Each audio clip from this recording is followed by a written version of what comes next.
নমস্কার বন্ধুরা, good morning, সুপ্রভাত, শুভ সকাল। দেখো চলে এসেছি ছাদে। কত সুন্দর ফুল গাছ, ফুলগুলোর কালারগুলো এত ভালো লাগছে। তো আমার সাথে আছে একজন, হচ্ছে আমার পার্টনার।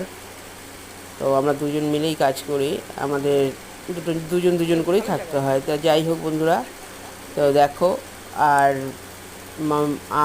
আকাশটাও বেশ মেঘ করে এসেছে, কিছু জায়গায় মেঘ আছে, কিছু জায়গায় সাদা আছে।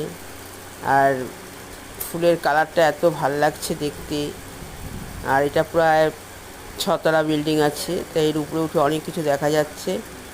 এখানে উঠে আমরা এসেছি। তো দেখো কত সুন্দর ফুল গাছগুলো। আর মাঝে মাঝে ঝিরিঝিরি বৃষ্টিও হচ্ছে, খুব ভাল লাগছে। প্রকৃতির সৌন্দর্য সত্যি খুব ভাল লাগে, মনটা জানি ভরে যায়। আর আমার তো ফুল ভীষণ পছন্দ। আমার ফুল বা শিশু, গান, তিনটে জিনিসই আমার ভাল লাগে। তাই এই তিনটে জিনিস যার ভাল লাগে সেই তো মানুষ, তাই না? মানুষ হয়ে যদি ফুল ভালো না বাসি, শিশু ভালো না বাসি, শিশু মানে বাচ্চা যাদের বলছি আমরা, ছোট বাচ্চা। তো যাই হোক, দেখো কি সুন্দর মেঘ, আর তার সাথে আমরা দুজন আছি ছাদে। নমস্কার বন্ধুরা, দেখা হবে একটা নতুন